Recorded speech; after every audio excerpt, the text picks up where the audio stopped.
The snow creaked beneath her bare feet, each step slower than the last. Wind pushed at her back like a cruel hand, urging her forward across the endless white. The bundle at her chest, a child no heavier than a sack of flour, didn't cry anymore. That worried her more than the cold. She saw the cabin through the snow veil, squat and weathered, smoke rising thin from the stovepipe. Her cracked lips moved in prayer, though she no longer believed in anything but the next breath. She knocked once, then leaned her forehead against the wood. Inside, the man sat at a table carving a strip of rawhide into a harness. He didn't flinch at the knock, didn't rise. He listened, heard the stillness on the other side of the door, heard the kind of silence that comes when someone no longer expects mercy. He stood, slow as if pulled upward by old roots. His boots thudded on the plank floor. When he opened the door, she nearly fell in.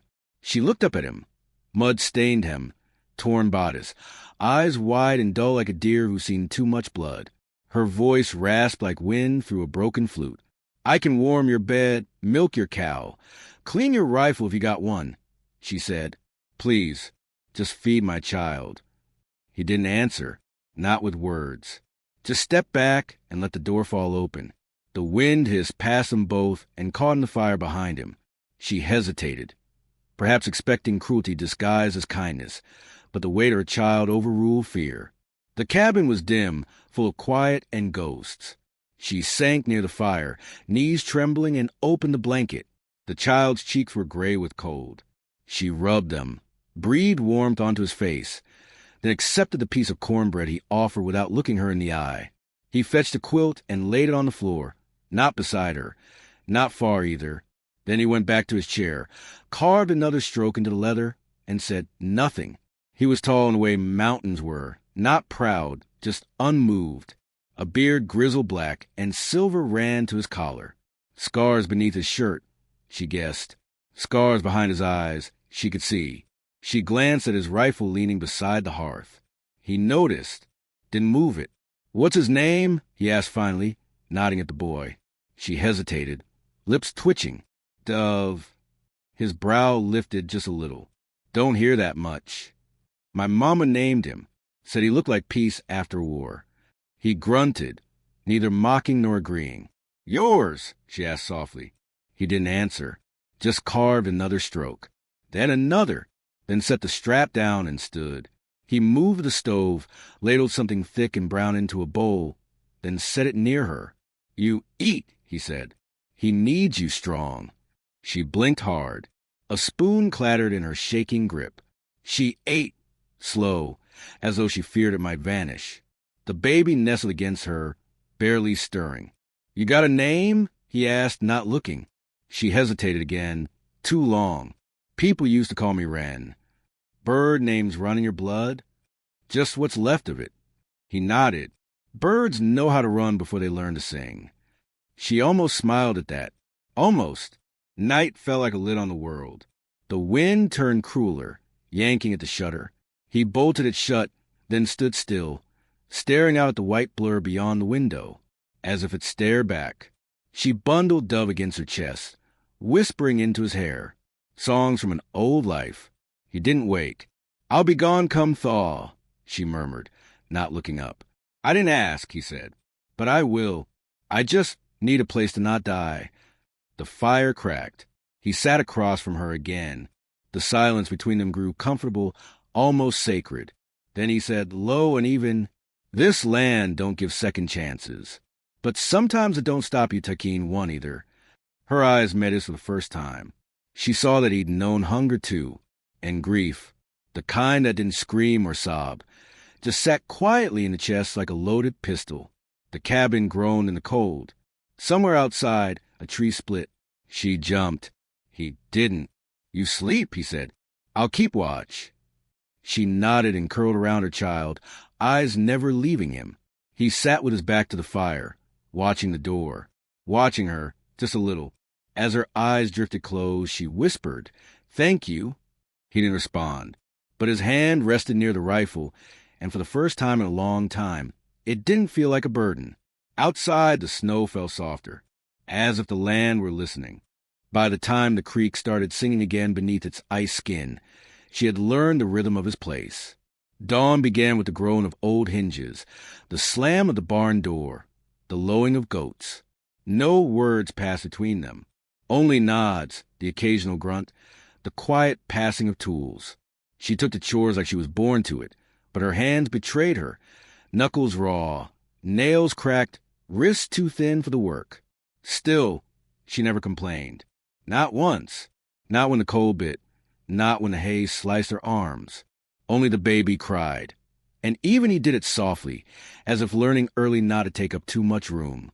The man. She'd overheard someone call him Hatch once, though he never offered it himself. Watched her work the way a trapper watches a line. Cautious, waiting, unsure what exactly he might have caught. She cleaned without being asked. Mended his torn shirt. Picked bullets off the shelf and dusted them with the hem of her skirt. She even began to whistle, though it was low and unfinished, like a song half remembered. One morning she reached for the milk bucket, and he stopped her with a shake of his head. He handed her a rifle instead, not his main one, the long Winchester that never left arm's reach, but a battered lever action that smelled of oil and wood smoke. Her eyes widened. "You said you could shoot," he said. "I said I learned fast." Same difference. They stood out back, wind cutting to the bare trees, snow melting in patches like bruises fading on a body. He set up bottles on a fence post. She cradled the rifle like it was something holy. He watched her breathe. First shot missed. Second clipped the bottle's edge. Third shattered it clean. He didn't smile, not really, but his voice lost some of its gravel when he said, "You got nerves." That's something. She turned to look at him, cheek flushed with cold. "I got no choice but nerves." Back inside, she sat on the floor near the fire, unwinding cloth from her son's feet. Hatch dropped a new pair of baby socks beside her, stitched from wool, coarse but warm. She didn't ask where he got them. She just nodded once. That was how they traded gratitude here. Without fuss. That night, she had a dream of a barn on fire. She held Dove to her chest while men laughed in the dark. One of them had a knife. The others had rope. She woke, gasping. Hatch was already by the door, boots on, rifle in hand. "Coyotes," he muttered, though she hadn't asked. "They're louder than they are dangerous." She sat up, hair clinging to her face with sweat. Her heart pounded. "You all right?" "No," she said. He looked at her then, not the surface of her, but through. "You want to tell me who's after you?" She blinked slow. "Does it matter?" "It might." She stared into the fire a long while before answering. "Man I fled from had brothers.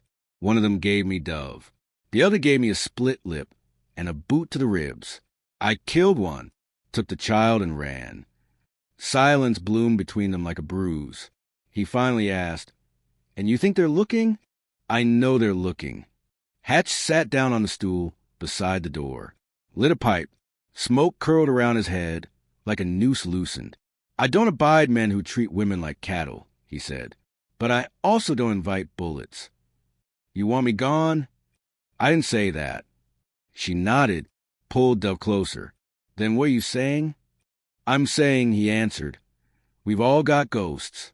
You just brought yours with flesh on." After that, the silence between them changed color. It wasn't suspicion anymore. It was awareness, as if some invisible door had opened, and now they could both hear the wind whistling through it. Spring stretched its legs. The baby laughed for the first time in front of Hatch, and the man looked almost startled, like someone had whistled in church. Later, she found a pair of old boots left by the door. Her size. She didn't thank him. She just wore them. That night, she cooked without being asked rabbit stew thick with herbs. He ate it all. She still refused the bed. Said she didn't need it. He didn't argue.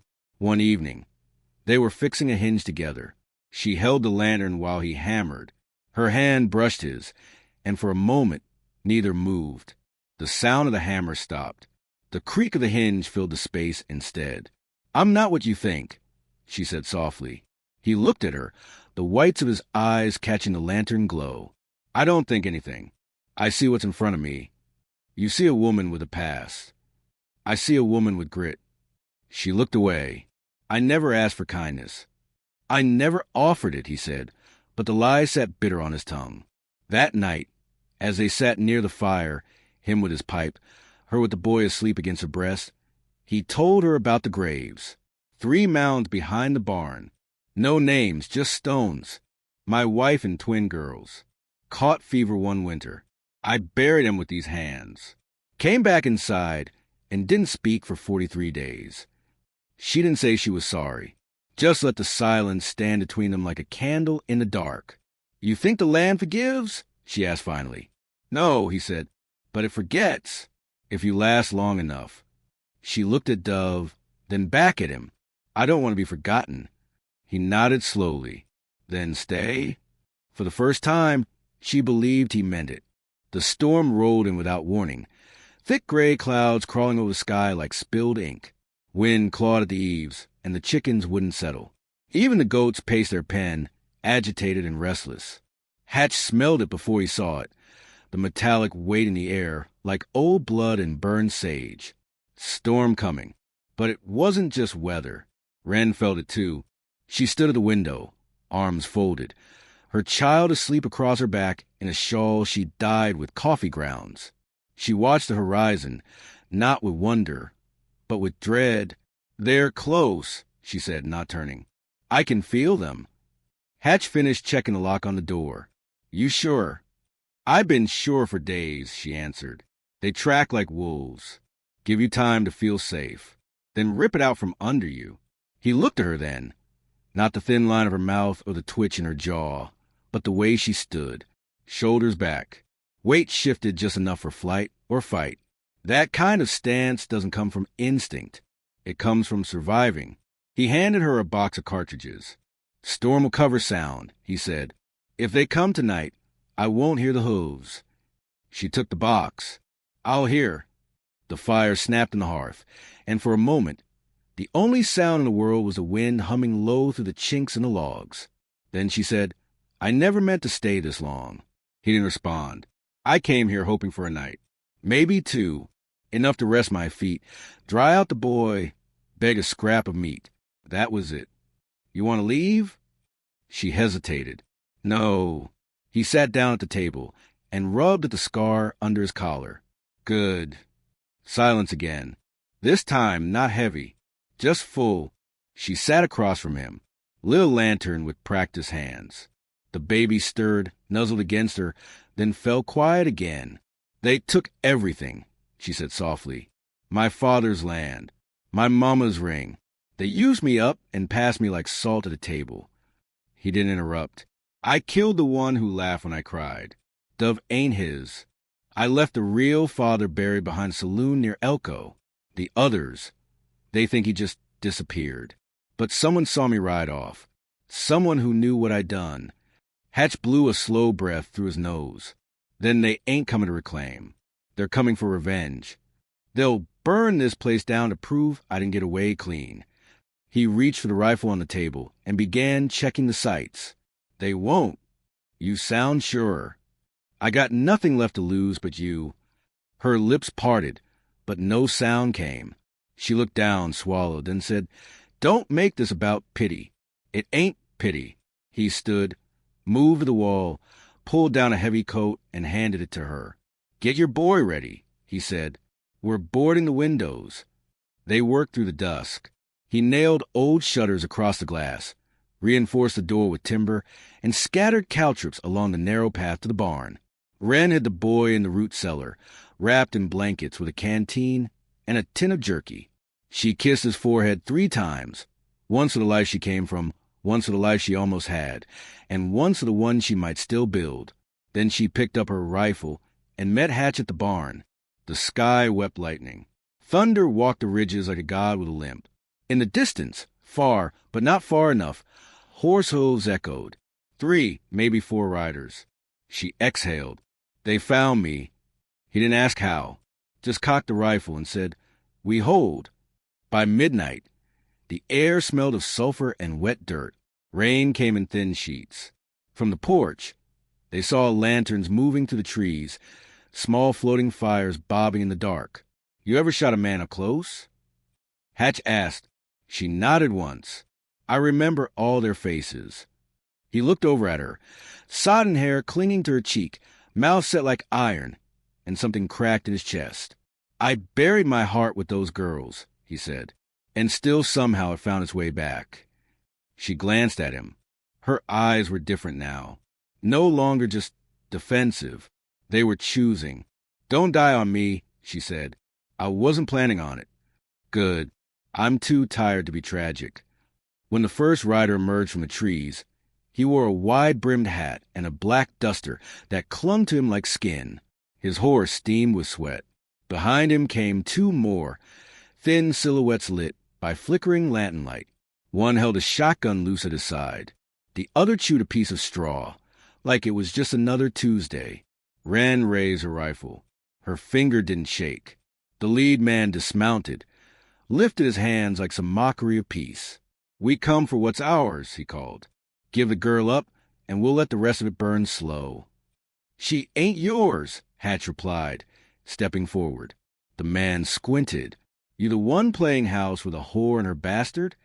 She's more woman than you'll ever earn, Hatch said calmly, shotgun brace against his thigh. The rain fell harder now, drumming on the roof like a warning. Lightning flashed, revealing 3 more men circling wide through the brush. Wren whispered, They're flanking. I know, Hatch said. Let them try. The man in the duster whistled once, sharp. Everything happened in a blink. Gunfire lit the night like a strobe.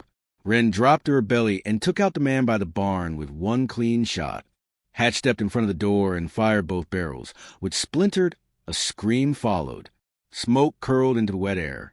The baby cried, muffled in the cellar. Rain soaked the blood into the earth fast as it fell. Then there was quiet. Wren stood slowly, heart pounding like a drum in her ears. 2 of them lay dead. One crawled away into the dark. The man in the duster was gone, retreated or waiting. Hatch limped back onto the porch, blood trailing from his arm. She reached for him. He waved her off. Go check the boy. I heard him. He's alive. Then we wait. She looked out over the dark hills. The land was no less cruel, but tonight it had not claimed him. Not yet. Dawn cracked like glass along the edge of the sky, a thin smear of rose light bleeding through the storm's remains. The rain had stopped, but the earth steamed, soaked with gunpowder, blood, and the churned-up scent of struggle. Smoke still ribboned from the porch where Hatch sat with a cloth tied around his upper arm, the wound scabbed and angry. He looked older in the pale light, like something carved out of driftwood, weathered but not broken. Wren paced the edge of the yard with the rifle still in her hands, not ready to believe the silence was real. Her jaw clenched when she stepped past the first body again. One of them had dirt under his nails, a coin between his teeth. Another wore a wedding ring on the wrong hand. She saw them as men, not monsters, and hated that it made her feel anything. They'll come back, she said. He wasn't finished. Hatch didn't argue. He spat blood into dirt and said, Next time we finish it. She looked down at him. You can't shoot straight with that arm. He smiled with only one side of his mouth. That's why I've got you. She should have laughed. She didn't. Inside, Dove slept in the crook of the cellar steps, wrapped in wool and the smell of ash. She'd kissed him twice before stepping back outside. Every time she touched him now, it felt like a promise she might not live to keep. By mid-morning, the sun broke fully through. Light spilled across the fields like something earned. That was when the wind changed, came soft and warm, no longer cutting. The kind of breeze that carried sound. Hooves again, faint but real. Wren raised the rifle before Hatch could move. Ridge line, she said. One rider. He stood, leaning against the post. Blood seeped fresh through his shirt. That's him. The rider came slow, deliberate. Black horse. Blacker coat. He carried himself like a man certain of his cause. No posse this time. Just him. Wren stood her ground in front of the porch steps, rifle raised. You lost more than men last night, she called. You want to lose more? The man didn't dismount. He tilted his head. You're a hard woman to forgive. I ain't looking for forgiveness. No, he said. Just permission to keep breathing. Hatch's voice came hoarse and low behind her. That's one thing you gotta earn. The man shifted in the saddle. I gave her shelter once. Fed her. Let her ride out when she said she had a brother sick across the river. Next time I saw her, my brother was dead, and she'd left a note on his body. Your brother beat me until my teeth cracked, Wren said flatly. He called my boy a bastard and said he'd raise him meaner. I gave him what he deserved. The man looked at her for a long time. Then he said, I believe you. That's still the air. Even the goats had stopped moving. But believing doesn't change what's owed, he went on. You took blood. I'm here for balance. Hatch stepped down, slow grimacing. Then try and take it. The rider dismounted. His hand hovered over the holster. Wren's breath slowed. She could see each detail. The twitch in his fingers, the muscle in his jaw pulsing, the bead of sweat rolling down his temple. She didn't feel fear. She felt memory of every blow she'd taken, every mile she'd run, every time she tucked Dovin and whispered, Mama's got you. The rider went for his gun. She was faster. Her shot split the morning. The sound rang out across the field, like a bell being struck for the dead. He dropped, gun still half drawn, knees folding before his head hit the dirt. Smoke drifted from the barrel. Her arm stayed steady even after it was done.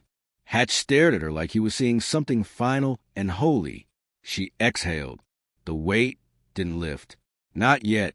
Later, after they burned the last of the bodies in the pit beyond the orchard, after Hatch let her wrap his wound with cleaner linen, after the baby woke crying and was soothed with warm goat's milk, they sat together on the porch and let the silence return.